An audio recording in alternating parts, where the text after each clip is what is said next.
ನೀವು ಒಂದು ಗಟ್ಫುಲ್ ಡಿಸಿಷನ್ ತಗೊಂಡಿದ್ದೀರಾ, ಈ ಕ್ಷೇತ್ರನ ಆಯ್ಕೆ ನಾನು ಮಾಡ್ಕೋಬೇಕು, ಕ್ಷೇತ್ರ ನನ್ನನ್ನು ಆಯ್ಕೆ ಮಾಡ್ಕೊಳ್ತು ಅನ್ನೋದು ಮುಂದಿನ ವಿಚಾರ. But how did you even enter this ಅಂತ? ನನ್ನ ಮನಸ್ಸಿಗೇನೋ ನಾಟುತ್ತ ಅವತ್ತು ಯಾರೋ ನನಗೆ ಎಚ್ಚರಿಸ್ದಂಗೆ ಆಯ್ತು.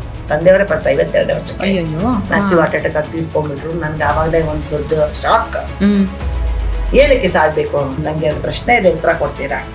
ಹೇಳಮ್ಮ, ಏನು ಸಾವು ಅಂದ್ರೇನು, ನೋವು ಅಂದ್ರೆ? ನಾನು ಹೇಳ್ತೀನಿ, definitely I will tell you, but what about your third question? ಪದವಿ ಪೂರ್ವ ಪುಣ್ಯಾನಾಂ ಲಿಖ್ಯತೆ ಜನ್ಮ ಪತ್ರಿಕಾ.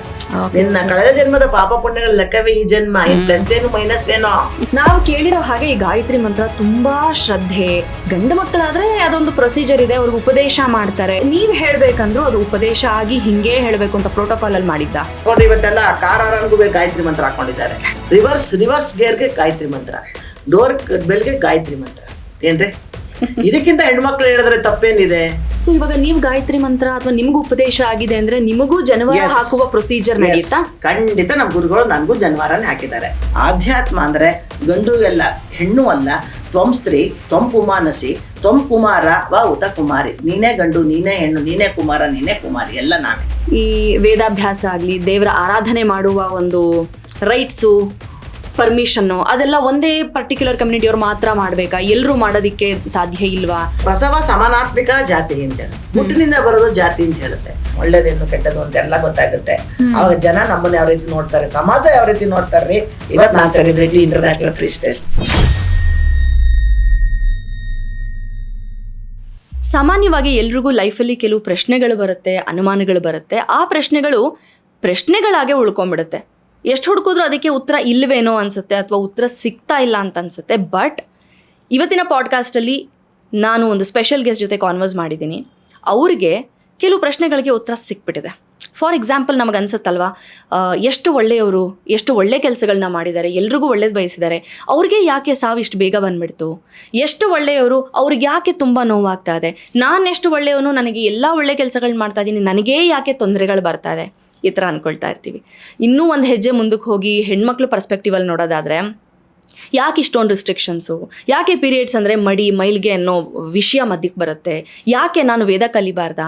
ನಾನು ದೇವ್ರ ಮನೆಗೆ ಹೋಗಬಾರ್ದಾ? ನಾನು ಹೋಮ ಹವನಗಳನ್ನ ಮಾಡಬಾರ್ದಾ? ಇಂಥ 108 ಪ್ರಶ್ನೆಗಳು ಬರುತ್ತೆ. ಉತ್ತರನೇ ಸಿಗ್ತಾ ಇಲ್ಲ. ಯಾರು ಲಾಜಿಕಲ್ಲಾಗಿ ನಂಗೆ ಅದಕ್ಕೆ ರೀಸನ್ನೇ ಕೊಡ್ತಾ ಇಲ್ಲ ಅಂದರೆ, ಎಸ್, ಇವತ್ತಿನ ನಮ್ಮ ಗೆಸ್ಟ್ಗೆ ಅವ್ರಿಗೂ ಇಂಥದ್ದೇ ಸಾವು ಯಾಕೆ, ನೋವು ಯಾಕೆ ಹೀಗೆ ನಡೀತಾ ಇದೆ ಅನ್ನೋ ಪ್ರಶ್ನೆಗೆ ಉತ್ತರ ಕಂಡುಕೊಂಡಿದ್ದಾರೆ. ಅವ್ರ ಜೊತೆಗೆ ಮಾತಾಡ್ತಾ ಆ ಪ್ರಶ್ನೆಗಳಿಗೆ ಉತ್ತರ ನಿಮಗೆ ತಲುಪಿಸೋ ಪ್ರಯತ್ನ ಮಾಡಿದ್ವಿ. ತುಂಬ interesting conversation, start to end ತುಂಬ ಇಂಟ್ರೆಸ್ಟಿಂಗ್ ಆಗಿದೆ, ಕ್ಯೂರಿಯಸ್ ಆಗಿದೆ. ಮಿಸ್ ಮಾಡದೆ ನೀವು ಕಂಪ್ಲೀಟ್ ಕಾನ್ವರ್ಸೇಷನ್ನ ನೋಡಿ, ನಮ್ಮ ಎಷ್ಟೋ ಪ್ರಶ್ನೆಗಳಿಗೆ ಉತ್ತರ ಸಿಕ್ಬಿಡುತ್ತೆ. ಇವತ್ತಿನ ನಮ್ಮ ಗೆಸ್ಟ್ ಡಾಕ್ಟರ್ ಭ್ರಮರಾಂಬ ಮಹೇಶ್ವರಿ ಅವರು, ವೇದಚಿಂತಕರು, ಅಂತಾರಾಷ್ಟ್ರೀಯ ಮಹಿಳಾ ಪುರೋಹಿತರು. 38 ವರ್ಷಗಳಿಂದ ಈ ವೃತ್ತಿಯಲ್ಲಿ ತಮ್ಮನ್ನು ತಾವು ತೊಡಗಿಸ್ಕೊಂಡಿದ್ದಾರೆ, ಗುರುತಿಸ್ಕೊಂಡಿದ್ದಾರೆ. ಎಷ್ಟೋ ಶುಭ ಕಾರ್ಯಗಳನ್ನು, ಮದುವೆ, ಮುಂಜಿ, ಗೃಹ ಪ್ರವೇಶ, ಮನೆಯ ಹೋಮ ಹವನಗಳು ಸಾವಿರಾರನ್ನು ಮಾಡಿಸ್ಕೊಟ್ಟಿದ್ದಾರೆ. ಅಷ್ಟೇ ಅಲ್ಲ, ನಮ್ಮೂರು, ನಮ್ಮ ರಾಜ್ಯ, ನಮ್ಮ ದೇಶ ಅಲ್ಲದೆ ಒಂದು ಹೆಜ್ಜೆ ಮುಂದಕ್ಕೆ ಹೋಗಿ ದೇಶ ವಿದೇಶಗಳಲ್ಲಿ ಅವರು ಈ ಶುಭ ಕಾರ್ಯಗಳನ್ನು ಮಾಡಿಸ್ಕೊಟ್ಟಿದ್ದಾರೆ. ಅಷ್ಟೇ ಅಲ್ಲ, ಸೆಲೆಬ್ರಿಟಿಗಳ ಮನೆಯ ಶುಭ ಕಾರ್ಯಗಳನ್ನು ಕೂಡ ಇವರು ನೆರವೇರಿಸ್ಕೊಟ್ಟಿದ್ದಾರೆ. ನಮ್ಮ ಸಾಹಸ ಸಿಂಹ ವಿಷ್ಣುವರ್ಧನ್ ಅವರ ಮನೆಯ ಒಂದು ಕೈಂಕರ್ಯವನ್ನು, ಇವರ ಈ ಸಾಧನೆಗೆ ಅವ್ರಿಗೊಂದಷ್ಟು ಪ್ರಶಸ್ತಿ ಪುರಸ್ಕಾರಗಳು ಕೂಡ ಬಂದಿದೆ. Kittur Rani Chennamma state government award, Dasara Mahila award, Swami Dayananda Saraswati award, Kalashri award, Nari Shakti award, Mysuru ಮಹಿಳಾ ರತ್ನ ಅವಾರ್ಡ್, ಹೀಗೆ ಒಂದೆರಡಲ್ಲ 108 ಪ್ರಶಸ್ತಿಗಳು ಇವರಿಗೆ ಬಂದಿದೆ. ಇವರು ವೇದಾಧ್ಯಯನ ಹೆಣ್ಣು ಮಕ್ಕಳಿಗೂ ಕೂಡ ಮಾಡಬೇಕು ಅಂತ ಶಾಲೆಯನ್ನೇ ನಡೆಸ್ತಾರೆ, ಪುಸ್ತಕಗಳನ್ನ ಬರೆದಿದ್ದಾರೆ. And the list goes on. ಇಂತಹ ಜ್ಞಾನಿಯ ಜೊತೆಗೆ ಒಂದಷ್ಟು ಪ್ರಶ್ನೆಗಳಿಗೆ ಉತ್ತರ ಕಂಡುಕೊಳ್ಳುವಂಥದ್ದು. ಅವ್ರಿಗೂ ಬಂದ ಒಂದು ಪ್ರಶ್ನೆ, ಸಾವು ಯಾಕೆ, ನೋವು ಯಾಕೆ, ಬಹುಶಃ ಎಲ್ಲರನ್ನೂ ಕಾಡುವಂಥದ್ದು. ಅದಕ್ಕೆ ಉತ್ತರ ಈ ಪಾಡ್ಕಾಸ್ಟಲ್ಲಿದೆ, ಮಿಸ್ ಮಾಡಿದೆ ನೋಡಿ. ಆ್ಯಂಡ್ ಒನ್ ಮೋರ್ ವಿಷಯ, ನಾವು ಸಾಧ್ಯವಾದಷ್ಟು ಒಳ್ಳೆಯ ಸ್ಪೀಕರ್ಸ್ನ ಆ್ಯಂಡ್ ಜ್ಞಾನವಂತರನ್ನ ಆ್ಯಂಡ್ ನಿಮಗೆ ಏನು ಬೇಕೋ ಅದಕ್ಕೆ ಉತ್ತರ ಕೊಡುವಂಥವ್ರನ್ನ ಕರ್ಕೊಂಬರೋ ಪ್ರಯತ್ನದಲ್ಲಿರ್ತೀವಿ. ಅದು ಸಾಧ್ಯವಾಗೋದು ನೀವು ಇನ್ನೊಂದಷ್ಟು ಸಹಕಾರ ಕೊಟ್ಟಾಗ. ಸಹಕಾರ ಅಂದರೆ, ನೀವು ವಿಡಿಯೋಗಳನ್ನ ನೋಡ್ತೀರಾ, ಸ್ಟ್ಯಾಟಿಸ್ಟಿಕ್ಸ್ ಅಂತ ನೋಡಿದ್ರೆ ನಾನ್ ಸಬ್ಸ್ಕ್ರೈಬರ್ಸ್ ಜಾಸ್ತಿ ನೋಡ್ತಾ ಇದ್ದಾರೆ. ಹಾಗಾಗಿ ನೀವೇನಾದರೂ GSS ಮಾಧ್ಯಮ ವಿಡಿಯೋ ನೋಡ್ತಾ ಇದ್ದರೆ ಈಗಲೇ ಸಬ್ಸ್ಕ್ರೈಬ್ ಮಾಡಿ, ಲೈಕ್ ಮಾಡಿ, ಒಂದಷ್ಟು ಜನದ ಜೊತೆಗೆ ಅವ್ರಿಗೂ ಈ ವಿಷಯಗಳನ್ನ ತಲುಪಿಸೋದಕ್ಕೆ ಶೇರ್ ಮಾಡಿ. ಇದರಿಂದ ನಮಗೂ ಕೂಡ ಇನ್ನೊಂದಷ್ಟು ಒಳ್ಳೆಯ ವಿಚಾರಗಳನ್ನ ನಿಮಗೆ ತಲುಪಿಸೋದಕ್ಕೆ, ಜ್ಞಾನವಂತರನ್ನ ಕರ್ಕೊಂಬರೋದಕ್ಕೆ ಖಂಡಿತ ಸಹಾಯ ಆಗುತ್ತೆ. ಈಗ ಈ ಒಂದು ಅದ್ಭುತವಾದ ಕಾನ್ವರ್ಸೇಷನ್ನ ಲಾಸ್ಟ್ ತನಕ ನೋಡಿ, ಮಿಸ್ ಮಾಡಬೇಡಿ. ಮ್ಯಾಮ್ ನಮಸ್ಕಾರ. ನಮಸ್ಕಾರಮ್ಮ. ತುಂಬ ಸಂತೋಷ ಆಯಿತು ನೀವು ಬಂದಿದ್ದು. ಆ್ಯಂಡ್ ನಿಮ್ಮ ಹತ್ರ ತುಂಬ ವಿಚಾರಗಳನ್ನ ತಿಳ್ಕೊಳ್ಳೋದಕ್ಕೆ ನಾನು ನಮ್ಮ ಆಡಿಯನ್ಸ್ ಎಲ್ಲ ತುಂಬ ಕ್ಯೂರಿಯಸ್ ಆಗಿದ್ದೀವಿ. ನಮ್ಮ ಕಾನ್ವರ್ಸೇಷನ್ನ ಶುರು ಮಾಡೋದಕ್ಕೆ ಯಾವುದಾದ್ರೂ ಒಂದು ಮಂತ್ರ, ಸ್ತೋತ್ರ, ಸೂಕ್ತ ಏನಾದರೂ ಒಂದರಿಂದ ಶುರು ಮಾಡ್ಬೋದಾ? ಖಂಡಿತವಾಗಿ. ಸಾಮಾನ್ಯವಾಗಿ ನಾನು ಎಲ್ಲ ಕಾರ್ಯಕ್ರಮಗಳಲ್ಲೂ ನಾನು ಗಾಯತ್ರಿ ಮಂತ್ರದ ಮೂಲಕವೇ ಪ್ರಾರಂಭ ಮಾಡೋದು. ಸೊ ಹಾಗಾಗಿ ಇವತ್ತು ಕೂಡ ಗಾಯತ್ರಿ ಮಂತ್ರದ ಮೂಲಕವೇ ಕಾರ್ಯಕ್ರಮ ಪ್ರಾರಂಭ ಮಾಡೋಣ. ಖಂಡಿತ ಮ್ಯಾಮ್, ಪ್ಲೀಸ್.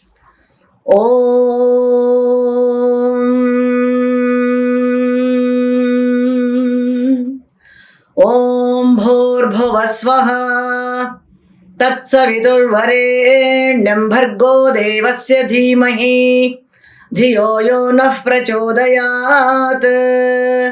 ಓಂ ಗಣಾನಾಂ ತ್ವಾ ಗಣಪತಿಗಂ ಹವಾಮಹೇ ಕವಿಂ ಕವೀನಾಮುಪಮಶ್ರವಸ್ತಮಂ ಜ್ಯೇಷ್ಠರಾಜಂ ಬ್ರಹ್ಮಣಾಂ ಬ್ರಹ್ಮಣಸ್ಪತ ಆನಶೃಣ್ವನ್ನೋತಿಭಿಃ ಸೀದಸಾದನಂ ಮಹಾಗಣಪತಯೇ ನಮಃ.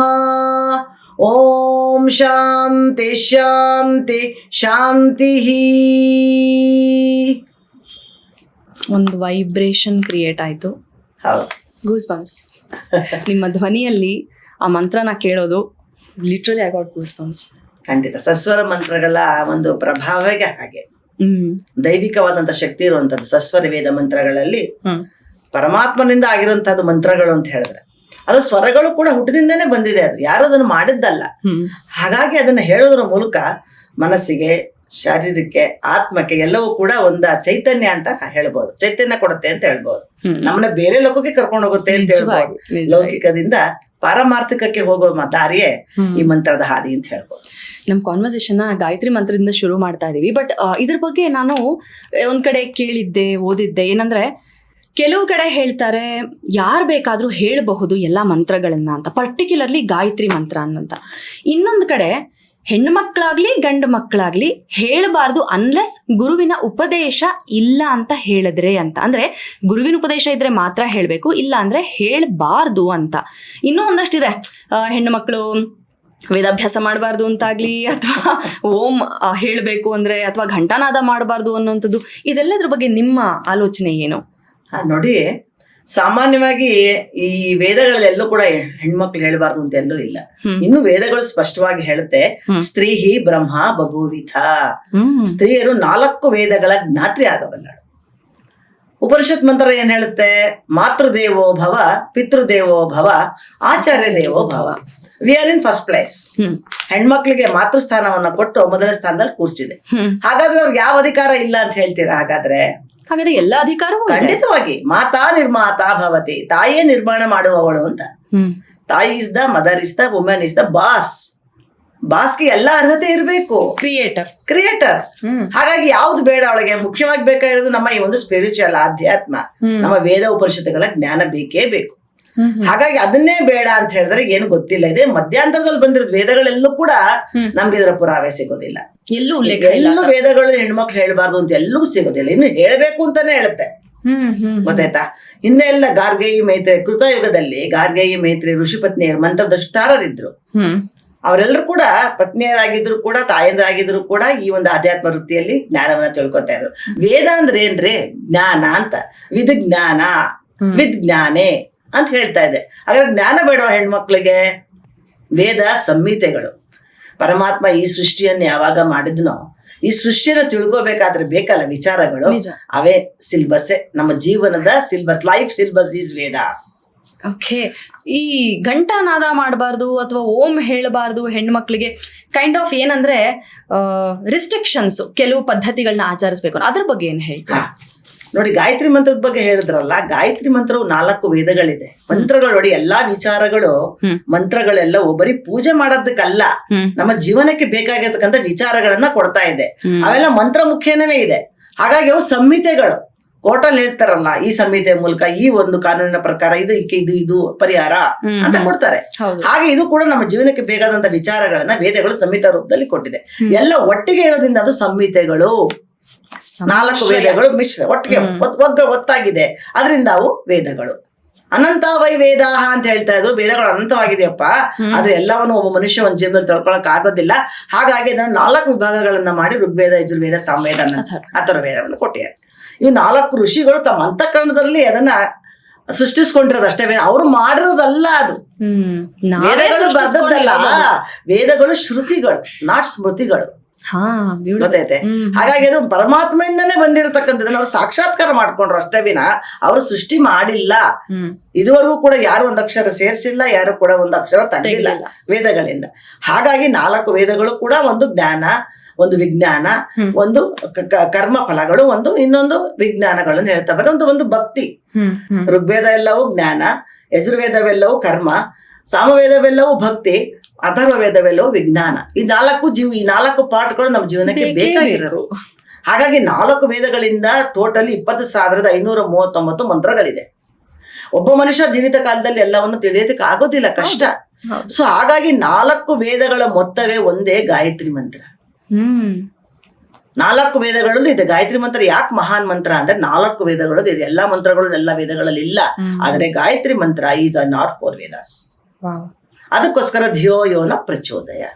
ನಮಗೆ ಒಳ್ಳೆ ಬುದ್ಧಿ ಮಾರ್ಗವನ್ನ ಕೊಡೋದು ಹೆಣ್ಮಕ್ಳಿಗೆ ಬೇಡವೆ, ಇನ್ನು ಜಾಸ್ತಿ ಬೇಕು. ನಾವು ಮನೆ ಒಳಗಡೆ ಹೊರಗಡೆ ಎಲ್ಲಾ ಕಡೆ ಸಂಭಾಳಿಸುವವರು ಹೆಣ್ಮಕ್ಳು. ಹಾಗಾಗಿ ಧಿಯೋ ಯೋನ ಪ್ರಚೋದಯ. ಯಾರು ಕೇಳ್ತಾ ಇದೀವಿ? ಸವಿತೃ ದೇವತೆ ಗಾಯತ್ರಿ, ಸವಿತೃ ದೇವತೆ ಗಾಯತ್ರಿ ಛಂದಸ್ಸು, ಸವಿತೃ ದೇವತೆ. ಸಾವಿತ್ರಿ ಮಂತ್ರ ಅದು ಹೆಣ್ಣು ಅಲ್ಲ, ಗಂಡು ಅಲ್ಲ. ಯಾಕೆಂದ್ರೆ ತಾಯಿಗೆ ಹೋಲಿಸ್ತೀವಿ ಅಂದ್ರೆ ನಾವು ತಾಯಿಗೆ ಒಂದು ಪರಮಸ್ಥಾನವನ್ನು ಕೊಟ್ಟಿರೋದ್ರಿಂದ ವೇದ ಮಾತಾ, ಭಾರತ ಮಾತಾ, ಗೋಮಾತಾ ಎಲ್ಲರಿಗೂ ಮಾತಾ ಮಾತಾ ಅಂತ ಕೊಟ್ಕೊಂಡ್ ಬಂದಿದೀವಿ. ಗಾಯತ್ರಿ ಮಂತ್ರ ಹೆಣ್ಣು ಅಲ್ಲ, ಗಂಡು ಅಲ್ಲ. ಗೊತ್ತೈತೆ? ಅದನ್ನ ಫಸ್ಟ್ ನಾವು ತಿಳ್ಕೊಬೇಕು. ಆ ನಂತರ ಕಾಲದಲ್ಲಿ ಆಮೇಲೆ ತ್ರೇತಾಯುಗ ಬಂತು, ದ್ವಾಪರ ಬಂತು, ವಿ ಆರ್ ಇನ್ ಕಲಿಯುಗ. ಸೊ ಇಷ್ಟು ವೇದಗಳ ಇಷ್ಟು ಯುಗಗಳ ಇನ್ಫ್ಲೂಯೆನ್ಸ್ ಇರೋರು ನಾವು. ತುಂಬಾ ಬದಲಾವಣೆಗಳಾಗೋಗಿದೆ ವೇದೇತರ ಕಾಲಗಳಲ್ಲಿ, ರಾಮಾಯಣ ಮಹಾಭಾರತಗಳ ಕಾಲದಲ್ಲಿ, ಸ್ವಾತಂತ್ರ್ಯ ಪೂರ್ವದಲ್ಲಿ, ಸ್ವಾತಂತ್ರ್ಯ ಬಂದ ನಂತರ. So now we are in nowadays. So ಈ ಎಲ್ಲಾ ಕಾಲಗಳನ್ನ ದಾಟಿ ಬದಲಾವಣೆಗಳು ಖಂಡಿತ ಆಗಿದೆ. ನಾವು ಈಗ ಇನ್ಫ್ಲೂಯೆನ್ಸ್ ವೇದಗಳು ತುಂಬಾ ಹಿಂದಿದ್ದಾದ್ರಿಂದ ಈಗಿನ ಪರಿಸ್ಥಿತಿ ಪೌರಾಣಿಕ, ಕಲ್ಪೋಕ್ತ, ಆಗಮ ಇದ್ರ ಇನ್ಫ್ಲೂಯೆನ್ಸ್ ಅಲ್ಲಿ ನಾವಿದೀವಿ. ನಿಜ. ಗೊತ್ತೈತೆ? ಸೊ ಅದಕ್ಕೋಸ್ಕರ ಗಂಟೆ ಬಾರಿಸ್ಬೇಕಾ, ಎಣ್ಣೆ 2 ಹಚ್ಬೇಕಾ, 2 ದೀಪ ಹಚ್ಬೇಕಾ, ಎಣ್ಣೆ ಹಾಕ್ಬೇಕಾ, ಅವೆಲ್ಲ ಇವತ್ತಿನ ಕಾನ್ಸೆಪ್ಟ್. ಸೊ ಅದ್ರ ಯಾವುದೇ ರೀತಿ ರಿಸ್ಟ್ರಿಕ್ಷನ್ ಇಲ್ಲ, ಯಾವುದೇ ರಿಸ್ಟ್ರಿಕ್ಷನ್ ಇಲ್ಲ. ಯಾವ ವೇದಗಳು ಯಾವ ರೀತಿನೂ ಹೇಳಿಲ್ಲ. ವೇದಗಳು ಪರಮಾತ್ಮ ನಿರಾಕಾರ ಅಂತ ಹೇಳ್ಬಿಡುತ್ತೆ. ಅಂದ್ರೆ ಇದು ನಮ್ಮ ಅನುಕೂಲ ಅನಾನುಕೂಲಗಳಿಗೆ ಮಾಡ್ಕೊಂಡಿರೋ. ಹೌದು. ಈಗ ಸರ್ವಾಂತರ್ಯಾಮಿ ವೇದ ಕಣ್ಮುಚ್ಕೊಂಡು ಕೂತ್ಕೊಂಡು ವೇದ ದೇವ್ರನ್ನ ನೆನೆಸಿದ್ರೆ ಕಷ್ಟ ಆಗ್ತದಲ್ಲ. ಸೊ ಹಾಗಾಗಿ ನಮ್ಗೆ ಒಂದು ಬೇಕು, ನಮ್ಮ ದೃಷ್ಟಿ ಸ್ಥಿತಿಗೆ ಬೇಕಲ್ಲ. ಅದಕ್ಕೋಸ್ಕರ ಮೂರ್ತಿ ಪೂಜೆಗಳ ಕಾನ್ಸೆಪ್ಟ್ ಎಲ್ಲವೂ ಈಚೆಗೆ ನಮ್ಗೆ ಬಂದಿರೋದಷ್ಟೇ ವಿನ ಅದು ಸಾಮಾನ್ಯರಿಗೆ ಮೂರ್ತಿ ಪೂಜೆ ಇಲ್ಲಾಂದ್ರೆ ಎಲ್ಲ ಅಸಾಮಾನ್ಯರಿಗೆ, ಜ್ಞಾನವಂತರಿಗೆ ಅದು ನಿರಾಕಾರ ತತ್ವದಲ್ಲಿ ಕಣ್ಮುಚ್ಚಿ ಧ್ಯಾನ ಮಾಡಿಸಿ ತಿಳ್ಕೊಂಡಾಗ ನಾವು ದೇವರನ್ನ ಸ್ಪರ್ಶ ಮಾಡ್ಲಿಕ್ಕೆ ಸಾಧ್ಯ. ಈ ಇಡೀ ಪ್ರಪಂಚ ಜಗತ್ತಲ್ಲಿ ಇರ್ತಕ್ಕಂಥ ಪರಮಾತ್ಮನನ್ನ ನಾವು ಟ್ಯೂನ್ ಮಾಡ್ಕೋಬೇಕು ಅಷ್ಟೇ, ನೋಡ್ಲಿಕ್ಕೆ ಆಗೋದಿಲ್ಲ. We can feel it, we can't see it.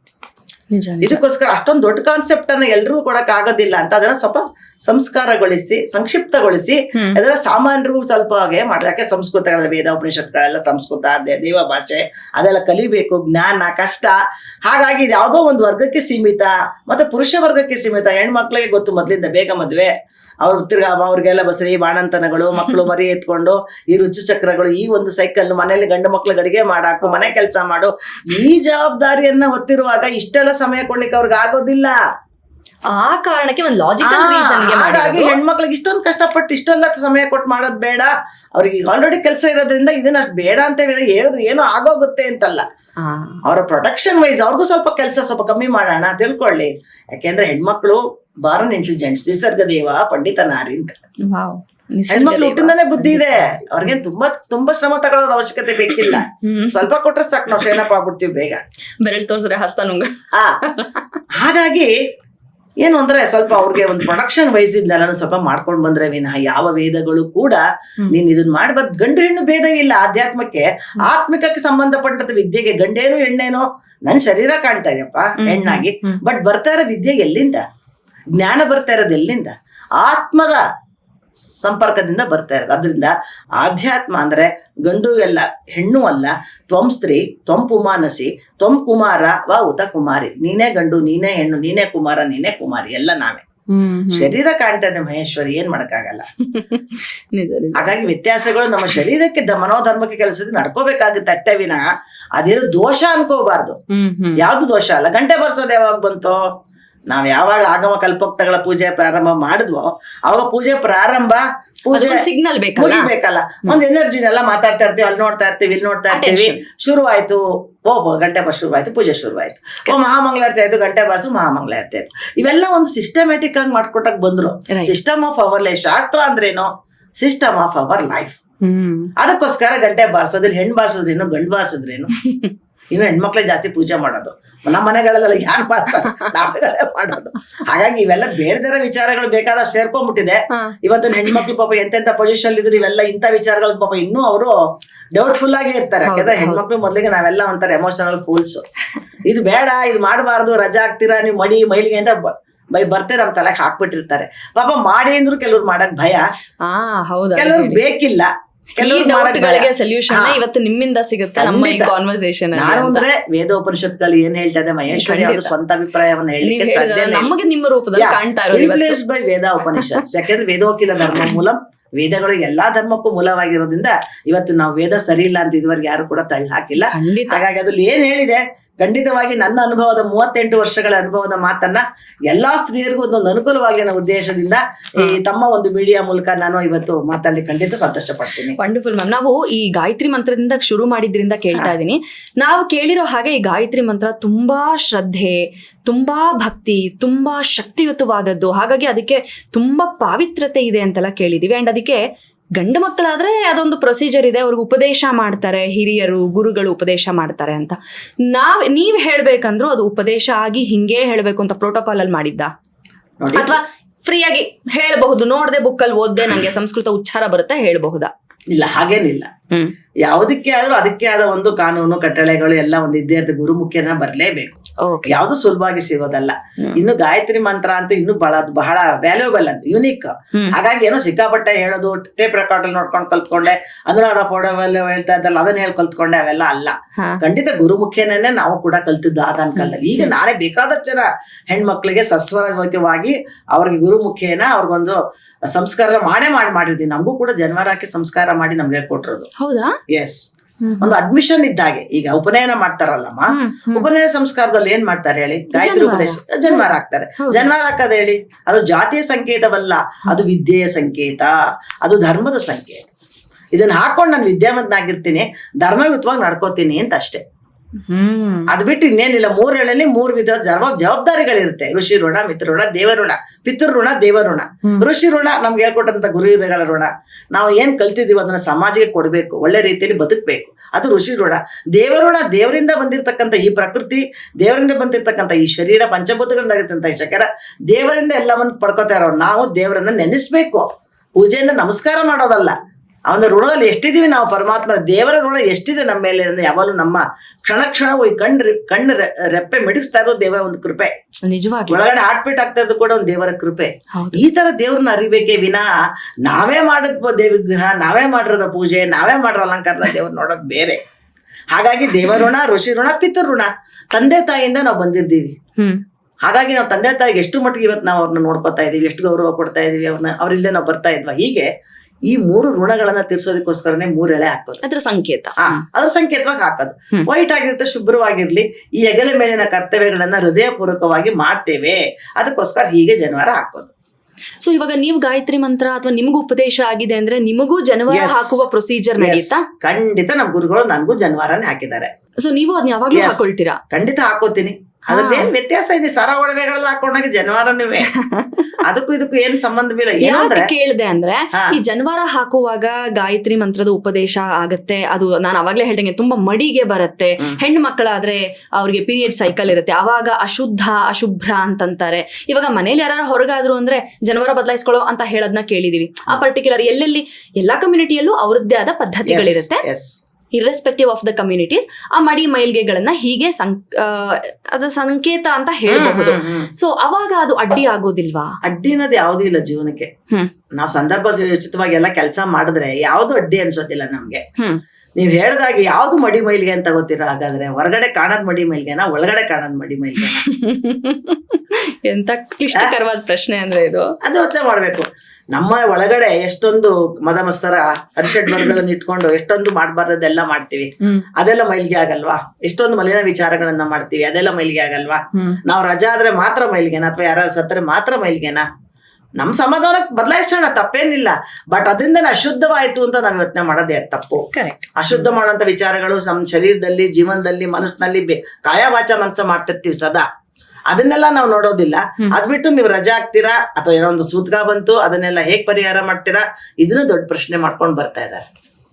ಖಂಡಿತ ಎಲ್ಲಕ್ಕೂ ಪರಿಹಾರ ಇದೆ.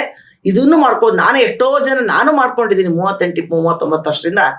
ಯಾವ್ದು ನಂಗೇನ್ ದೊಡ್ಡದು ಅಂತ ಕಾಣಿಸ್ತಾ ಇಲ್ಲ, ಯಾವ್ದು ತೊಂದರೆ ಅಂತ ಕಾಣ್ತಾ ಇಲ್ಲ. ಇದಕ್ಕಿಂತ ಬೇಕಾದಷ್ಟು ತೊಂದರೆಗಳನ್ನ ಹೆಣ್ಮಕ್ಳು ನೋಡ್ತಾರೆ. ಇದ್ಯಾವ ಮಹಾ ದೊಡ್ಡ ವ್ಯತ್ಯಾಸಗಳಾಗತ್ತೆ. ಹಾಗಾಗಿ ಎಷ್ಟೋ ಜನ ಹೆಣ್ಮಕ್ಳಿಗೆ ನಾನು ಎಷ್ಟು ಇವತ್ತೆಲ್ಲ ಉಪನಯನ ಮಾಡಿಸಿದೀನಿ. ಅವರು ಕೂಡ ಎಷ್ಟೋ ಜನ ಇವತ್ತು ಗಾಯತ್ರಿ ಜಪ ಮಾಡ್ತಾರೆ ದಿನ. ಹಾಗಾಗಿ ನೇಮ ಅಂದ್ರೆ ಏನ್ರಿ, ಶುದ್ಧವಾಗಿರೋದಷ್ಟೇ. ಹಿಂದೆ ಎಲ್ಲ ಮಡಿ ಅಂತಿದ್ರು ನಮ್ಗಳ ಕಾಲದಲ್ಲಿ. ನಮ್ಮ ಅಜ್ಜಿ ಮಡಿ ಮಡಿ ಮಡಿ ಬಳಕೆ ಮಡಿ ಅಂತೆಲ್ಲ ಮಾತಾಡೋರು. ಗೊತ್ತಿರ್ಲಿಲ್ಲ ಅವಾಗ ನಿಷ್ಠೆಯಿಂದ ಮಾಡೋದು. ಅದನ್ನೇ ಮಡಿ ಅಂತ ಇದ್ರು. ಶುದ್ಧತೆನೆ ಮಡಿ. ಅಂತರಂಗ ಬಹಿರಂಗ ಎರಡನ್ನೂ ಇರ್ಬೇಕು ಅಷ್ಟೇ. ಅದಕ್ಕೂ ಇದಕ್ಕೂ ಏನು ಸಂಬಂಧ ಇಲ್ಲ. ಎಲ್ಲಕ್ಕಿಂತ ಮುಖ್ಯವಾಗಿರೋದು ಭಗವಂತನ ಅಚಲವಾದ ನಂಬಿಕೆ, ನಮ್ಮಲ್ಲಿ ಶ್ರದ್ಧೆ, ಎರಡೇ ಮೇನ್. ಅದ್ ಬಿಟ್ರೆ ಯಾವುದೇ ಯೋಗ್ಯತೆಯೇ ನಿಮಗೆ ಅಧಿಕಾರ. ನೀವ್ ಅದಕ್ಕೆ ಯೋಗ್ಯತೆ ಪಡ್ಕೊಳ್ಳಿ ಅಷ್ಟೇ. ಬೇರೆ ಸಿಕ್ಕಾಪಟ್ಟೆ ತಗೊಳಕಾಗಲ್ಲ. ಎಲ್ಲರೂ ಮಾಡ್ಬೋದ್ರಿ, ತಗೊಳ್ರಿ. ಇವತ್ತೆಲ್ಲ ಕಾರನ್ಗೂ ಬೇರೆ ಗಾಯತ್ರಿ ಮಂತ್ರ ಹಾಕೊಂಡಿದ್ದಾರೆ. ಇದನ್ನ ಯಾರು ಕೇಳೋರಿಲ್ವಾ? ರಿವರ್ಸ್ ಗೇರ್ಗೆ ಗಾಯತ್ರಿ ಮಂತ್ರ, ಡೋರ್ ಬೆಲ್ಗೆ ಗಾಯತ್ರಿ ಮಂತ್ರ. ಏನ್ರಿ ಇದಕ್ಕಿಂತ ಹೆಣ್ಮಕ್ಳು ಹೇಳಿದ್ರೆ ತಪ್ಪೇನಿದೆ? ವೆರಿ ರೈಟ್, ಸರಿಯಾದ ಪ್ರಶ್ನೆ ಇದು. ಇದನ್ನ ಯಾರು ಕೇಳಲ್ಲ. ಹೆಣ್ಮಕ್ಳು ಹೇಳ್ಬಾರ್ದು. ಇವತ್ತೆಲ್ಲ ಫಾರಿನರ್ಸ್ ಅಲ್ಲಿ ಹೊರದೇಶದ ಹೆಣ್ಮಕ್ಳು ಹೇಳ್ತಾ ಇದಾರೆ. ನಮ್ಮ ಹೆಣ್ಮಕ್ಳಿಗೆ ನೀವು ಜ್ಞಾನ ಕೊಡ್ಲಿಲ್ಲ ಅಂದ್ರೆ ಅವರು ಪ್ರಬುದ್ಧರಾಗದೆ ಯಾವಾಗ? ಹೆಣ್ಮಕ್ಳು ಅವ್ರ ನೀವು ಶೂದ್ರ ತರನೇ ದೂರ ಕೂರ್ಸಕ್ ಶುರು ಮಾಡಿದಾಗ ಅವರಲ್ಲಿ ಇರ್ತಕ್ಕಂಥ ಬ್ರಾಹ್ಮಣತ್ವ ಖಂಡಿತ ನಾಶ ಆಗ್ಬಿಡುತ್ತೆ. ಒಂದು ಮಗು ಜನನ ಆಗ್ಬೇಕಾದ್ರೆ ತಂದೆ ತಾಯಿರಿಬ್ಬರಿಗೂ ಬ್ರಾಹ್ಮಣತ್ವ ಮುಖ್ಯ. ತಂದೆ ಆದವನು ಮಾತ್ರ ಬ್ರಾಹ್ಮಣನಾಗಿ, ತಾಯಿ ಆದವಳು ಶೂದ್ರಳಾದ್ರೆ ಖಂಡಿತವಾಗಿ ಸಂತಾನ ಪೂರ್ಣ ಪ್ರಮಾಣದ ಬ್ರಾಹ್ಮಣ ಆಗೋದಿಲ್ಲ. ಈ ಬ್ರಾಹ್ಮಣ ಅಥವಾ ಶೂದ್ರ ಅಂತ ಮಾತಾಡುವಾಗ ಅದು ಜಾತಿಯ ಸಂಕೇತನ ಅಥವಾ ಯಾವ್ದು? ಇಲ್ಲ. ಅದೇ ನಾನು ನಿಮ್ ಮುಂದೆ ಯಾಕೆ ಇದನ್ನು ಉಪಯೋಗಿಸಿದೆ ಅಂದಾಗ ನೀವು ಪ್ರಶ್ನೆ ಕೇಳ್ತೀರಾ ಅನ್ಕೊಂಡೆ ಕೇಳಿದ್ದೀರಾ. ಯಾಕೆಂದ್ರೆ ಇದು ಜಾತಿ ಅಲ್ಲ, ಇದು ವರ್ಣಗಳು. ಜಾತಿ ಹೇಳಿ ಅಂತಾನೆ ಒಂದೇ ಜಾತಿ, ಒಂದೇ ಪ್ರಸವ ಸಮಾನಾತ್ಮಿಕ ಜಾತಿ. ಊಟನಿಂದ ಬರೋದು ಜಾತಿ. ಪಕ್ಷಿ ಜಾತಿ, ಪ್ರಾಣಿ ಜಾತಿ, ನಾಯಿ ಜಾತಿ, ಕೋತಿ ಜಾತಿ, ನರಿ ಜಾತಿ, ಮನುಷ್ಯ ಜಾತಿ. ಇದು ಮನುಷ್ಯ ಜಾತಿ ಒಂದೇ. ನರಿಗೆ ಈ ಜಾತಿ, ಈ ನರಿ, ಕೋತಿ ಆ ಜಾತಿ ಅಂತೆಲ್ಲ ಇದೆಯಾ? ನಮ್ಮಲ್ಲಿ ಯಾಕೆ ಬಂತಿದ್ದು? ಆ ವರ್ಣಗಳನ್ನೇ ಜಾತಿ ಮಾಡ್ಕೊಂಡದಕ್ಕೆ ಬಂತು. ಈಗ ನೀವ್ ಹೇಳಿದ್ರಲ್ಲ, ಬರೀ ಗಂಡು ಬ್ರಾಹ್ಮಣ ಆದ್ರೆ ಸಾಲದು ಅಥವಾ ಹೆಣ್ಣು ಶೂದ್ರ ಅಂದ್ರೆ ಏನರ್ಥ? ಬ್ರಾಹ್ಮಣ ಅಂದ್ರೆ ಬ್ರಹ್ಮಜ್ಞಾನವನ್ನ ಪಡೆಯೋದು, ತಿಳುವಳಿಕೆಯನ್ನ ಪಡೆಯೋದು ಅಂತ. ಬ್ರಾಹ್ಮಣ ಅಂದ್ರೆ ನೋಡಿ, ತಿರ್ಗಾ ಇದ್ರ ಜಾತೀಯತೆ ಖಂಡಿತವಾಗಿ ತರಬಾರ್ದು. ಒಂದೇ ಜಾತಿ, ಮನುಷ್ಯಂಗೆ ಒಂದೇ ಜಾತಿ ಇರೋದು. ವೇದಗಳು ಅದ ಹೇಳುತ್ತೆ, ಮನೋರ್ಭವ ಜನಯ ದೈವ ಜನಮ್ ಅಂತ ಹೇಳುತ್ತೆ. ಮನುಷ್ಯನಾಗಿ ಹುಟ್ಟಪ್ಪ, ನಿನ್ಗಾದ 4 ಜನ ಒಳ್ಳೆಯವ್ರನ್ನ ತಯಾರು ಮಾಡು ಅಂತ ಹೇಳುತ್ತೆ. ಮತ್ತೆ ಪ್ರಸವ ಸಮಾನಾತ್ಮಿಕ ಜಾತಿ ಅಂತ ಹೇಳುತ್ತೆ. ಹುಟ್ಟಿನಿಂದ ಬರೋದು ಜಾತಿ ಅಂತ ಹೇಳುತ್ತೆ. ಹಾಗಾಗಿ ಇಲ್ಲಿ ವೇದಗಳೆಲ್ಲೂ ಕೂಡ ಜಾತೀಯತೆಯನ್ನ ತಂದಿಲ್ಲ. ಇದು ವರ್ಣಗಳು. ಬ್ರಾಹ್ಮಣ, ಕ್ಷತ್ರಿಯ, ವೈಶ್ಯ, ಶೂದ್ರ. ನಮ್ಗೆ ಪುರುಷ ಸೂಕ್ತದಲ್ಲಿ ಸಿಗುತ್ತೆ, ಮುಖದಲ್ಲೇ ಎಲ್ಲ ಇದೆ ಅಂತ. ಮುಖದಲ್ಲಿ ಬ್ರಾಹ್ಮಣ ಅಂತ ಜ್ಞಾನ, ಎಲ್ಲ ಜ್ಞಾನೇಂದ್ರಿಯಗಳಿದೆ. ಇವೆರಡು ಭುಜಗಳು ಕ್ಷತ್ರಿಯ ಕೆಲಸ ಮಾಡುತ್ತೆ. ಶೂದ್ರ ಹೊಟ್ಟೆ ಲೆಕ್ಕಾಚಾರ ಮಾಡುತ್ತೆ. ನಾವ್ ಹೇಳದ್ ನಡ್ಕೊಂಡು ಹೋಗುತ್ತೆ ಶೂದ್ರ. ನಾವೇ 4 ಕೆಲಸ ಮಾಡೋರು ನಾವೇನೆ. ಇಲ್ಲಿ ಕೆಲಸ ಮಾಡಿದಾಗ ಬ್ರಾಹ್ಮಣ, ಇಲ್ಲಿ ಕೆಲಸ ಮಾಡಿದಾಗ ಕ್ಷತ್ರಿಯ, ಇಲ್ಲಿ ಕೆಲಸ ಮಾಡಿದಾಗ ಶೂದ್ರ, ವೈಶ್ಯ, ಇಲ್ಲಿ ಕೆಲಸ ಮಾಡಿದಾಗ ಶೂದ್ರ. ನಾವೇನಿವಿ, ಇದು ಜಾತಿ ಅನ್ಕೋಬಾರ್ದು. ಕರೆಕ್ಟ್. ಹಾಗಾಗಿ ಯಾವಾಗಲೂ ಇಲ್ಲಿ ಕೆಲಸ ಮಾಡ್ಲಿಕ್ಕೆ ಶುರು ಮಾಡ್ಬೇಕಾಗುತ್ತಲ್ಲ, ಅದಕ್ಕೋಸ್ಕರ ಇವೆಲ್ಲ ನಮ್ಗೆ ಸಹಕಾರ. ಹೆಣ್ಣು ಗಂಡು ಭೇದ ಇಲ್ಲ. ಇದಕ್ಕೆ ಹೆಣ್ಣು ಗಂಡು ಭೇದ ಇಲ್ಲ, ಜಾತೀಯತೆ. ನಾನು ಕೂಡ ಬೇಕಾದಷ್ಟು ಜನ ಪಾಠ ಮಾಡ್ತೀನಿ, ಗೊತ್ತಾಯ್ತಾ? ಯಾರನ್ನೂ ಇದುವರೆಗೆ ನೀವು ಯಾವ ಜಾತಿ ಅಂತ ನಾನು ಕೇಳಿಲ್ಲ. ಅದೇ ಯೋಗ್ಯತೆ ಬೇಕು. ಸುಮ್ನೆ ಏನಿದೆ ನಾವು ಕರ್ಕೊಂಡ್ ಆಗೋದಿಲ್ಲ. ನಾ ಮೊನ್ನೆ ಯಾರ ಹತ್ರನೋ ಒಬ್ಬರ ಹತ್ರ ಮಾತಾಡುವಾಗ ಹೇಳ್ತಾ ಇದ್ರು, ವಾಸನೆ ಅಂತ ಹೇಳದ್ ಒಂದ್ ಪದ ಬಳಸೋದು. ಅಂದ್ರೆ ಹಿಂದಿನಿಂದ ಏನೋ ಪೂರ್ವ ಜನ್ಮದ ವಾಸನೆ. ಎಸ್, ಅದಿದ್ದಾಗ ಕೆಲವುದು ಸಿದ್ಧಿಸುತ್ತೆ ಅಥವಾ ಕೆಲವುದು ಬರುತ್ತೆ, ಆಗತ್ತೆ. ಸಂಸ್ಕಾರಗಳನ್ನೇ ವಾಸನೆ ಅಂತ ಹೇಳೋದು. ಕರೆಕ್ಟ್. ನಾನು ಜಾತೀಯತೆ ಎಲ್ಲೂ ತರೋದಿಲ್ಲ. ನನಗ್ ಜನ್ವಾರು ಇದೆ, ಶಿವದಾರು ಇದೆ, ನನ್ ಪುಣ್ಯ. ಸೊ ಹಾಗಾಗಿ ಜನ್ಮದಿಂದ ಶಿವದಾರ, ಕರ್ಮದಿಂದ ಜನಿವಾರ. ಇದು ದೇವರ ಕೃಪೆ ಅಂತೀನಿ ನಾನು. ನಿಜವಾಗಿ ದೇವರ ಕೃಪೆ ಇದು, ನಾನು ತುಂಬಾ ಬ್ಲೆಸ್ಡ್ ಅಂತಲೇ ಹೇಳ್ತೀನಿ. ಖಂಡಿತ. ಸೊ ಹಾಗಾಗಿ ಇದು ಜಾತೀಯತೆ ನಾವೇನು ತರಬಾರ್ದು. ಬಟ್ ಆದ್ರೆ ಏನು ಅಂದ್ರೆ ಯಾವ್ದೋ ಜನ್ಮದ ನಮ್ಮ ಸಂಸ್ಕಾರ ಏನಾಗದೆ ವರ್ಕೌಟ್ ಆಗ್ಬಿಡ್ತದೆ ಇವಾಗ. ಎಷ್ಟೋ ಜನರಲ್ಲಿ ಪ್ರಶ್ನೆ ಇರುತ್ತೆ, ಈ ವೇದಾಭ್ಯಾಸ ಆಗ್ಲಿ, ದೇವರ ಆರಾಧನೆ ಮಾಡುವ ಒಂದು ರೈಟ್ಸು, ಪರ್ಮಿಷನ್ನು, ಅದೆಲ್ಲ ಒಂದೇ ಪರ್ಟಿಕ್ಯುಲರ್ ಕಮ್ಯುನಿಟಿಯವ್ರು ಮಾತ್ರ ಮಾಡ್ಬೇಕಾ, ಎಲ್ಲರೂ ಮಾಡೋದಿಕ್ಕೆ ಸಾಧ್ಯ ಇಲ್ವಾ, ನಮ್ಗೆ ಪರ್ಮಿಷನ್ ಇಲ್ವಾ ಅನ್ನುವ ಪ್ರಶ್ನೆ ಕೂಡ ಎಷ್ಟೋ ಜನರನ್ನ ಕಾಡುತ್ತೆ. ಅದಕ್ಕೇನು ಹೇಳ್ತೀರಾ? ಆತರ ಏನಿಲ್ಲ. ಏನು ಅಂತ ಹೇಳಿದ್ರೆ ಅವ್ರ ಮನೆತನಗಳಲ್ಲಿ ನಡ್ಕೊಂಡ್ ಬಂದಿರೋದ್ರಿಂದ ಅವ್ರಿಗೆ ಸುಲಭ, ನೋಡಿರ್ತಾರೆ, ಸಂಸ್ಕಾರದಿಂದ ಬಂದಿರುತ್ತೆ, ರಕ್ತದಿಂದ ಬಂದಿರುತ್ತೆ, ಈಸಿ. ಅದಕ್ಕೆ ಬ್ರಾಹ್ಮಣರಿಗೆ ಈಸಿ ಅಂತ ಹೇಳ್ತಾರೆ. ಯಾಕಂದ್ರೆ ಮನೆಗಳ ಚಿಕ್ಕನ್ನ ನೋಡ್ ಬಂದಿರ್ತಾರೆ, ಅದೇ ವಾತಾವರಣದಲ್ಲಿ ಇರುತ್ತೆ. ಅದಕ್ಕೆ ಪ್ಲಸ್ ಪಾಯಿಂಟ್ ಆಗುತ್ತೆ. ಬಟ್ ಯಾರ್ ಬೇಕಾದ್ರೂ ಕಲಿಬಹುದು, ಯಾರ್ ಬೇಕಾದ್ರೂ ಕಲಿಬಹುದು. ಅದ್ ಮಾಡದೇ ಇದ್ರೆ ಅವ್ರು ಬ್ರಾಹ್ಮಣನಾಗ ಹುಟ್ಟು ಅವ್ನ ಅನುಸರಿಸ್ಲಿಲ್ಲ ಅಂದ್ರೆ ಅವ್ರು ಶೂದ್ರನೇ. ಗೊತ್ತೈತೆ?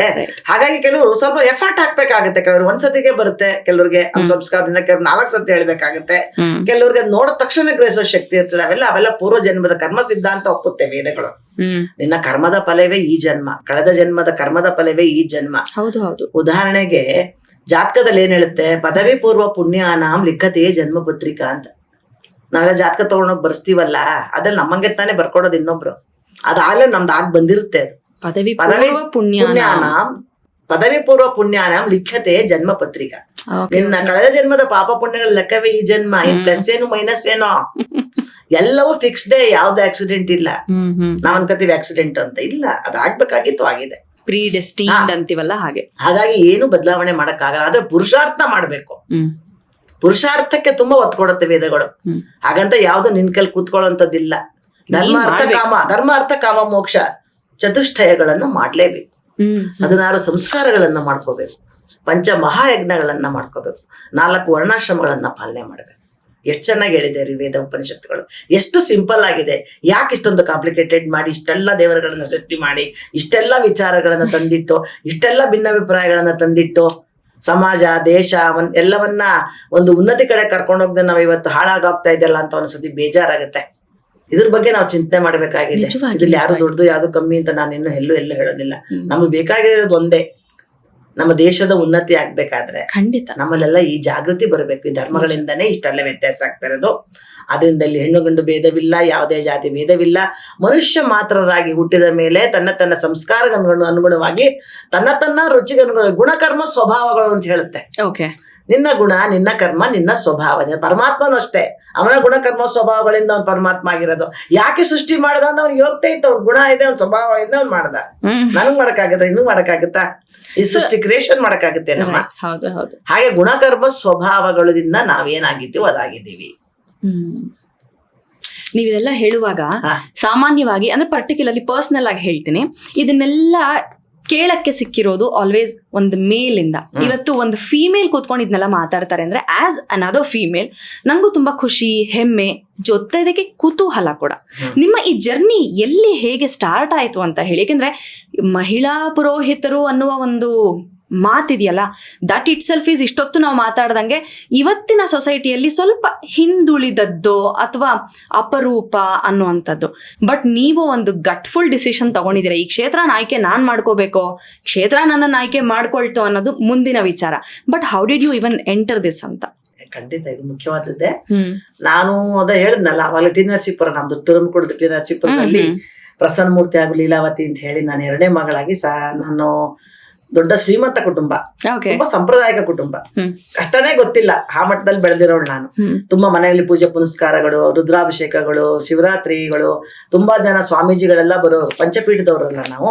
ಸೊ ಪಂಚಪೀಠದ ಸ್ವಾಮೀಜಿಗಳು ಎಲ್ಲ ಬರ್ತಿದ್ರು. ನಮ್ ತಾತ ಎಲ್ಲ ಬಹಳ ತುಂಬಾ ಇನ್ವಾಲ್ವ್ ಆಗಿ ಪೂಜೆ ಪುನಸ್ಕಾರಗಳು ಮಾಡ್ತಾ ಇದ್ರು.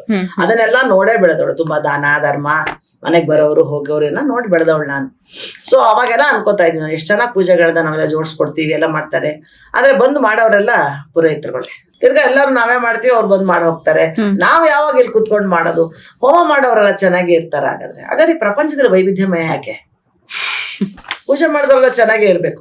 ಹೌದು, ಯಾಕೆ ಮತ್ತೆ ಇಷ್ಟೆಲ್ಲ ಮಾಡೋದು ದೇವ್ರೇ ಕಾಣ್ತಾ ಇಲ್ಲ ಮತ್ತೆ? ಇದೆಲ್ಲ ಪ್ರಶ್ನೆಗಳು ನನ್ಗೆ ಚಿಕ್ಕವಳಲ್ಲಿ.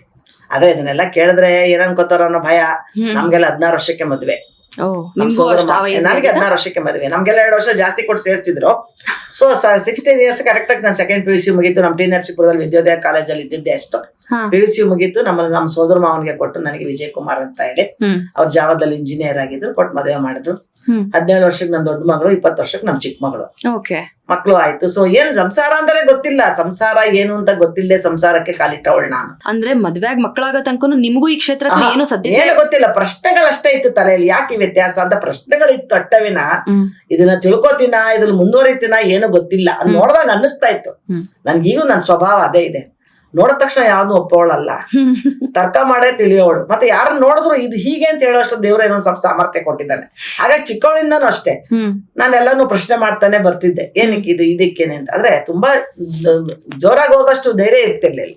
ಹಾಗಾಗಿ ಆಯ್ತು, ಮದ್ವೆ ಎಲ್ಲ ಆಯ್ತು, ಮಕ್ಕಳಾಯ್ತು, ಅವ್ರು ಲಾಲನೆ ಪಾಲನೆ, ಐಡಿಯಲ್ ಜವ ಪ್ರಾಬ್ಲಮ್ಗಳು ಸ್ಟಾರ್ಟ್ ಆಯ್ತು.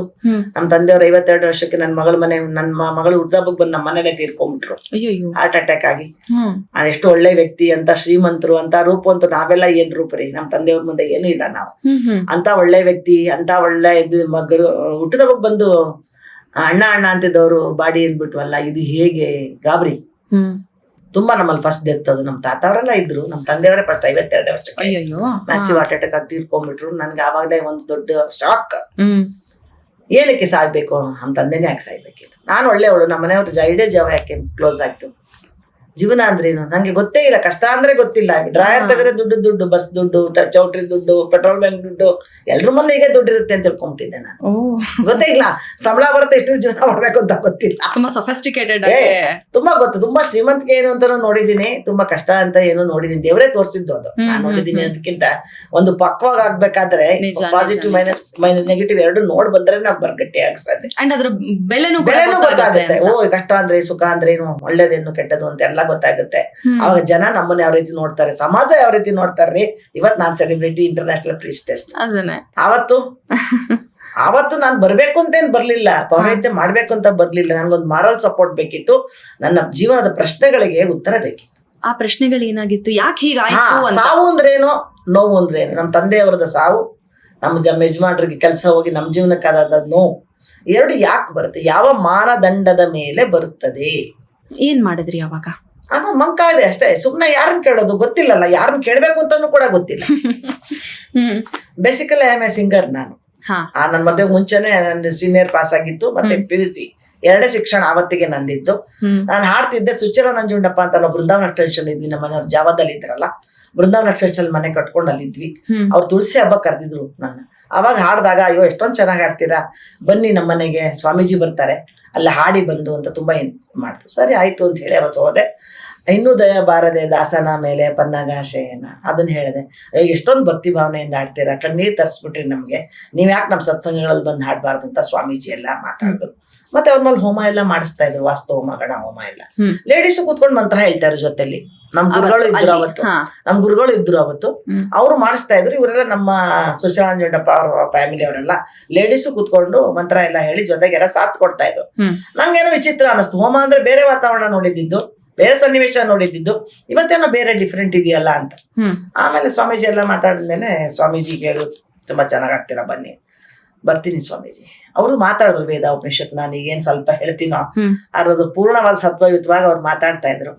ನನಗೆ ತುಂಬಾ ಅಂತ ನನ್ನ ಮನಸ್ಸಿಗೇನೋ ನಾಟಿತು. ಅವತ್ತು ಯಾರೋ ನನಗೆ ಎಚ್ಚರಿಸ್ದಂಗ ಆಯ್ತು, ಭುಜ ತಡ್ದಂಗಾಯ್ತು. ಓ, ನಿನ್ಗೇನೋ ಬೇಕಾದ್ ಸಿಗ್ತಾ ಇದೆ ಇಲ್ಲಿ ನೋಡು ಅನ್ನಿಸ್ತು. ಆಮೇಲೆ ಸ್ವಾಮೀಜಿ ಅವ್ರ ಕಡೆನಲ್ಲಿ ಮಾತಾಡೋ, ಸ್ವಾಮೀಜಿ ನಂಗೆ 2 ಪ್ರಶ್ನೆ ಇದೆ, ಉತ್ತರ ಕೊಡ್ತೀರಾ? ಹೇಳಮ್ಮ, ಏನು ಸಾವು ಅಂದ್ರೇನು, ನೋವು ಅಂದ್ರೆ? ಎಂತ ದೊಡ್ಡ ಪ್ರಶ್ನೆ ಕೇಳ್ಬಿಟ್ಟಿದ್ದೀರಾ ನೀವು ಅಂದ್ರೆ ಅವ್ರಿಗೆ. ಏನ್ ಹೇಳಿದ್ರು ಅವ್ರು? ನಾನು ಹೇಳ್ತೀನಿ, definitely I will tell you, but what about your third question? 3ನೇ ಪ್ರಶ್ನೆ ಬಂದ್ರೆ ಏನ್ ಮಾಡ್ತೀಯ? ಅದಕ್ಕೆ ಸ್ಟಡೀಸ್ ವೇದ ಉಪನಿಷತ್ ಓದು, ನಿನ್ನೆಲ್ಲಾ ಪ್ರಶ್ನೆಗಳಿಗೂ ಉತ್ತರ ಕೊಡುತ್ತೆ. Give solution for all your questions with perfect. ಯಾವ್ದು ಸುಮ್ಮನೆ ಕೊಡಲ್ಲ, ಕರೆಕ್ಟ್ ಇದೆ, ಇದಮಿತ್ತಂ ಅಂತ ಹೇಳ್ಬೇಕು, ಇದೇ ಕರೆಕ್ಟ್ ಅಂತ. ನಾನು ಅಂದ್ರೆ, ಅಯ್ಯೋ ಸ್ವಾಮೀಜಿ, ನಾನು ಬರೀ PUC ಓದಿರೋದಷ್ಟೇ, ನನ್ಗೇನು ಇದ್ರ ಬಗ್ಗೆ ಜ್ಞಾನ ಇಲ್ಲ. ವೇದ ಉಪನಿಷತ್ತರ ಸಂಸ್ಕೃತ ಅಂತೀರಾ, ಅದೆಲ್ಲ ಓದ್ಬೇಕಾದ್ರೆ ಹೇಳ್ಬೇಕಾದ್ರೆ ಕಷ್ಟ ಆಗುತ್ತೆ. ಮಾಡ್ಬೋದು, ಮನಸ್ಸು ಮಾಡಿದ್ರೆ ಯಾವುದು ದೊಡ್ಡದಿಲ್ಲ ಅಂತ ಹೇಳಿದ್ರು. ಸೊ ಅವ್ರ ಉತ್ತೇಜನದ ಮೇರೆಗೆ ನಾನು ಫಸ್ಟ್ ಶೃಂಗೇರಿಯ ಸುರ ಸರಸ್ವತಿ ಸಭಾದ 5 ಎಕ್ಸಾಮ್ಸ್ಗಳನ್ನ ನನ್ನ ಮಕ್ಕಳಿಗೂ ಕಟ್ಸಿ ನಾನು ಕಟ್ಟಿದೆ. ಸುಶೀಲಮ್ಮ ಅವರ ಒಂದು ಸಪೋರ್ಟ್ ಇಂದ, ಮಾಧವ ಕೃಪಾದಿಂದ ಎಲ್ಲ ಬರ್ತಾ ಇದ್ದಾರೆ, ಸಂಸ್ಕೃತ ಅವರೆಲ್ಲ ಬಂದು ನಮ್ಗೆ ಪಾಠ ಹೇಳ್ಕೊಟ್ಟು ಸಂಸ್ಕೃತ ಸಂಭಾಷಣಾ ಶಿಬಿರ ಜೊತೆಗೆ 5 ಎಕ್ಸಾಮ್ಗಳನ್ನ ಪಾಸ್ ಮಾಡ್ಕೊಂಡೆ. ನಮ್ಮ ಪುಣ್ಯ ನಮ್ಮ ಕೃಷ್ಣ ಭಟ್ಜಿ ಅವರು, ಅವ್ರ ಘನಪಾಠಿ, ಫಸ್ಟ್ ರ್ಯಾಂಕ್ ಋಗ್ವೇದದಲ್ಲಿ ಅವರು ನಾನ್ ಪಾಠ ಮಾಡ್ತೀನಿ, ನೀವೆಲ್ಲ ಕಲಿಯೋದಾದ್ರೆ ಅದನ್ನ ನಾನು ಹೇಳೋವರೆಗೂ ನೀವೆಲ್ಲ ಹೊರಗಡೆ ಬರಬಾರ್ದು. ತುಂಬಾ ರಿಸ್ಟ್ರಿಕ್ಷನ್ ಇತ್ತು ಅವತ್ತು. ನಾನ್ ಮಾತಾಡ್ತಾ ಇರೋದು 1988, ಇವತ್ತೊಂದಲ್ಲ 38 ವರ್ಷಗಳಿಂದ. ಇವತ್ತು ನಾನೇ ಸಾವಿರಾರು ಹೆಣ್ಮಕ್ಳು ಪಾಠ ಮಾಡ್ಬಿಟ್ಟಿದ್ದೀನಿ, ಅದ್ ಪ್ರಶ್ನೆ ಬೇರೆ. ಬಟ್ ಅವತ್ತೊಂದ್ ದಿನ ಅಷ್ಟಿರ್ಲಿಲ್ಲ, ಎಲ್ಲ ಬಾಗಿಲು ಹಾಕೊಂಡು ಕ್ಲೋಸ್ ಮಾಡಿ ಪಾಠ ಮಾಡ್ತಾ ಇರ್ತಾರೆ. ಮತ್ತೆ ನಮ್ಗೆ ಇವಾಗಂತ ರೆಕಾರ್ಡ್ ಮಾಡ್ಕೊಡು, ಸಿಡಿ ಮಾಡ್ಕೊಡು, ಅದ್ ನೋಡ್ಕೊಳ್ಳಿ ಏನಿಲ್ಲ. ಪಾಠ ಮಾಡ್ತಾ ಇದ್ರು, ಲೈವ್ ಪ್ರಾಕ್ಟೀಸ್ ಮಾಡಿ ಬರ್ಬೇಕು, ಬೆಳಗ್ಗೆ ಒಪ್ಪಿಸ್ಬೇಕು, ಮುಂದಿನ ಸುತ್ತಕ್ಕೆ ಹೋಗ್ಬೇಕು. ಕಷ್ಟ ಇದೆ, ಮಂತ್ರ ಹೇಳೋದು ತುಂಬಾ ಕಷ್ಟನೇ ಇದೆ. ಅದು ಹೆಣ್ಮಕ್ಳು ಹೇಳ್ತಾರೆ ಅಂದ್ರೆ 4 ಕಣ್ಣಿಂದ ದುರ್ಬೀನ್ ಹಾಕಿ ನೋಡೋ ಜನ ಜಾಸ್ತಿ. ಮತ್ತೆ ತಪ್ಪು ಹೇಳ್ಬಾರ್ದು, ಅದರದ್ದು ಫಲ ಇದ್ದೇ ಇದೆ. ಸರಿಯಾಗಿ ಹೇಳೋದ್ರಿಂದ, ಸ್ವರ ಭೇದಗಳನ್ನ ಮಾಡೋದ್ರಿಂದ ಅರ್ಥ ಭೇದಗಳಾಗುತ್ತೆ. ಈಗ ಶಾಂತಿ ಮಂತ್ರದಲ್ಲಿ ಸಾ ಮಾ ಶಾಂತಿ ರೇಧಿ ಅಂತ ಬರುತ್ತೆ. ನನಗೆ ಶಾಂತಿ ಬೇಕು ಅಂತ, ಸಾ ಮಾ ಶಾಂತಿ ರೇಧಿ, ನನಗೆ ಶಾಂತಿ ಬೇಡ ಅಂತ. ಅಷ್ಟರಲ್ಲಿ ಅದು ವ್ಯತ್ಯಾಸ ಆಗ್ಬಿಡುತ್ತೆ. ಅದಕ್ಕೆ ಸಸ್ವರ ಪಾಠವೇ ಆಗ್ಬೇಕು. ಸೊ ಇದಕ್ಕೂ ಅನುದಾತ್ತ ಉದಾತ್ತ, ಖಂಡಿತ ಅನುದಾತ್ತ ಉದಾತ್ತ ಸ್ವರಿತ ಪ್ರಚಯಗಳು ಅದರ ಮುಖ್ಯನೇ ಬರಬೇಕು ಮಂತ್ರ. ಸ್ವಲ್ಪ ಸಂಗೀತ ಕಲ್ತಿರೋ ನಿಮ್ಗೆಲ್ಲ ಗೊತ್ತೆ, ಸಂಗೀತ ಕಲ್ತವ್ರಿಗೆ ಈಸಿ, ಸಾಪ ಸಾ ಇದ್ದಂಗೆ. ಆದ್ರೆ ಇದಕ್ಕಿಲ್ಲ ಏನಪ್ಪಾ, ಈ ಸಂಗೀತ ತರ ಮನೋಧರ್ಮ ಇಲ್ಲ ಇದಕ್ಕೆ. ಅಷ್ಟೇ ನಿಲ್ಲಿಸ್ಬೇಕು, ಶಾರ್ಪ್ ಗಣಾನಾಂತ್ವ ಗಣಪತಿ ಹವಾಮಹೇ ಕವಿಂ ಕವೀನ ಹಂಗೆ ಹೋಗ್ತಾ ಇರ್ಬೇಕು. ನೀವು ಗಣಾನಾಂತ್ವ ಅಂತ ನಾವೇ ಕ್ಯಾಲ್ಕುಲೇಷನ್ ಇದೆ, ಇಲ್ಲ ಅಷ್ಟೇ ಬರ್ಬೇಕು, ಅಷ್ಟಕ್ಕೆ ಕಟ್ ಮಾಡ್ತಾ ಇರ್ಬೇಕು, ಅಷ್ಟಕ್ಕೆ ನಿಲ್ಲಿಸ್ಬೇಕು. ಹೀಗೆ ಮತ್ತೆ ಜಾಸ್ತಿ ಎಫರ್ಟ್ ಬೇಕು ನಮ್ಗೆ. ಇದು ಲೈಟ್ ಆಗಿ ಹೇಳೋಕ್ ಆಗಲ್ಲ, ಹೃದಯಾಂತರದಿಂದ ಬರಬೇಕು ಮಂತ್ರಗಳು ಹೇಳುವಾಗ. ಈ ರೀತಿಯ ಪಾಠಗಳನ್ನು ಸ್ವಲ್ಪ ಹೆಣ್ಮಕ್ಳು ಕಷ್ಟನೇ, ನಾನು ಹೇಳಲ್ಲ. ಮನೇಲಿ ಗಂಡ ಮಕ್ಳು ಸಂಸಾರ ನೋಡಿ ನಾವು ನೀವ್ ಹೇಳ್ದಂಗೆ ನಮ್ಮ ಶಾರೀರಿಕ ಬದಲಾವಣೆಯೊಂದಿಗೆ ಇದನ್ನೆಲ್ಲ ಮಾಡೋದು ಒಂದು ಸಾಧನೆ. ಟಫ್ ಯಾವ್ದು ಸಾಧನೆ ಇಲ್ಲ ಆಗುತ್ತಮ್ಮ. ಇವತ್ತೆಲ್ಲ ನೀವೆಲ್ಲ ಬಂದಿರೋ ಕ್ಷೇತ್ರಗಳು ಸಾಧನೆ ಇಲ್ಲದೆ ಬಂದಿದ್ದೀರಾ? ಏನಿಲ್ಲ ಅಲ್ಲ. ಎಲ್ರಿಗೂ ಅವ್ರದೇ ಆದ ಕಷ್ಟ, ಅವ್ರದೇ ಪರಿಶ್ರಮ, ಅವ್ರದೇ ಆದ ಸಂಸ್ಕಾರ, ಅವ್ರದೇ ಆದ ದೇವರ ಕೃಪೆ ಎಲ್ಲವೂ ಇದ್ರೆ ಬರ್ಲಿಕ್ಕೆ ಸಾಧ್ಯ. ಬಟ್ ಈ ಪೌರೋಹಿತ್ಯ ವೇದಾಧ್ಯಯನ ಸ್ವಲ್ಪ ಒಂದ್ ಹೆಜ್ಜೆ ಜಾಸ್ತಿ ಕಷ್ಟ. ಅದಕ್ಕೊಂದು ದೇವರ ಅನುಗ್ರಹನೂ ಒಂದು ಇದೆ ನಮಗೆ, ಹಾಗಾಗಿ ಬರ್ಬೋದು. ಇಲ್ಲಾರ ಎಲ್ರು ಬರೋಕ್ಕೆ ಸಾಧ್ಯವಿಲ್ಲ. ಯಾಕಂದ್ರೆ ಪುರೋಹಿತ ಅಂದ್ರೆ ಪುರರ ಹಿತವನ್ನ ಬಯಸೋನು ಪುರೋಹಿತ. ವಾವ್, ಎಷ್ಟು ಚೆನ್ನಾಗಿದೆ ಈ ಡೆಫಿನೇಷನ್. ಇದೆಲ್ಲ ಕಲ್ತ ಮೇಲೆ ಯಾಕೆ ಸತ್ರು ಅನ್ನೋ ಪ್ರಶ್ನೆ ನಿಮ್ಗೆ ಉತ್ತರ ಸಿಕ್ತು. ಇಷ್ಟೆಲ್ಲ ಮಾಡಿದ್ರೆ ಸಿಕ್ಲಿಲ್ಲ ಅಂದ್ರೆ ಅದಕ್ಕೆ ಅರ್ಥನೇ ಇಲ್ಲ. ಯಾಕೆ ನಾನು ಇದನ್ನ ಹಿಡ್ಕೊಂಡೆ ಅಂದ್ರೆ